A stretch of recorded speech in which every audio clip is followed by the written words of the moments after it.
Bon, bonjour. Alors, courir ou ne pas courir? Ça, un vers de Molière dans l'Avare. Et sûrement, il doit parler plus ou moins avec La Fontaine. Peut-être Shakespeare aussi.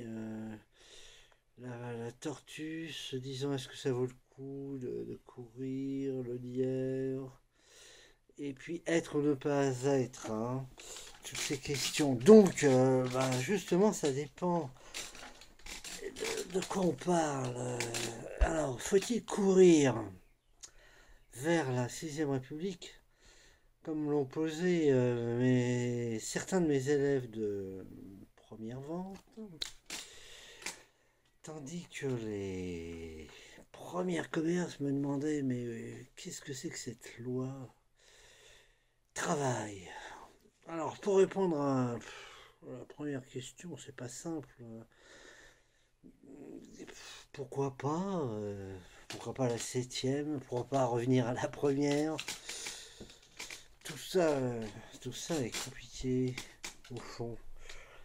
Et qu'est-ce qu'il faut se dire plutôt? C'est est-ce qu'on est content de ce qu'on vit là au niveau institutionnel, politique? Est-ce qu'il ne faudrait pas, par exemple, passer à des votes électroniques? On nous poserait des questions. Municipalité, est-ce qu'il faut changer la rue là en bas? Alors, est-ce que ça serait consultatif? Est-ce que ça serait décisionnel? Parce que imaginons que je suis pas d'accord qu'on change la rue là, qu'on mette des trucs qui me plaisent pas. C'est une majorité de la rue qui dit non, mais en même temps, ça peut être contradictoire avec une nécessité pour la ville, donc plus que la rue. Donc, le fait de dire il faut revenir à une démocratie directe, l'agora, le forum, comme le voulait Rousseau d'ailleurs, euh, est-ce que il faut une démocratie indirecte, représentative, comme on l'a avec le Parlement et tout ça? Peut-être qu'il faut combiner les deux, ça dépend des questions, ça dépend de l'objectif, du but, etc. Vous voyez, il faut un peu plus poser les questions. Donc ça signifie que la cinquième, est-ce qu'elle peut être amendable euh, pour intégrer ces nouveaux dispositifs dont je vous parle de plus grande démocratisation?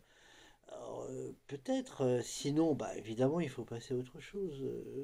Si c'est pas le cas, moi je voyais par exemple que le Parlement, c'est-à-dire les députés, devraient plus se consacrer à l'international et à l'Europe et dégagerait le reste du temps à s'occuper du national, là, pour les sénateurs, et puis pour justement les municipalités, les villes.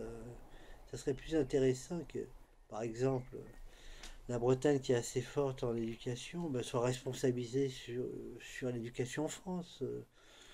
Lyon soit responsabilisé sur la technologie, la logistique, par exemple. À Lyon, on est assez fort. Nice et ailleurs plutôt la haute technologie. Vous voyez, enfin, chaque région s'occuperait d'elle-même et aussi de ce qui se passe en France, pendant que les députés s'occuperaient plutôt de l'international. Bon, ça serait une réforme intéressante, quoi. Bon, concernant la loi travail, euh, moi je trouvais que effectivement c'était pas le plus essentiel au départ, sauf peut-être ce deuxième article là, supposant que eh bien, ce sont des accords par entreprise qui pourraient être organisés plutôt que par branche, mais sous réserve que il n'y ait pas trop de grands déséquilibres. Parce que quel est le reproche de ceux qui ne veulent pas de cette loi?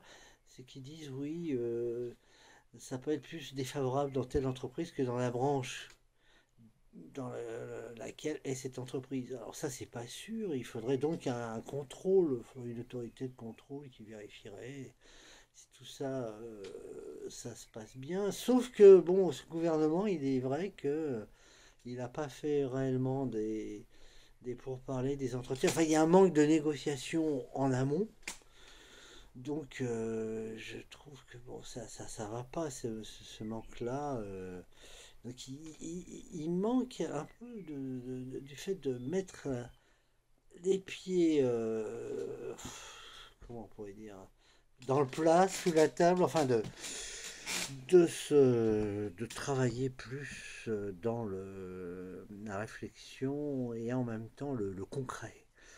Il manque justement beaucoup de concret et ça c'est dommage.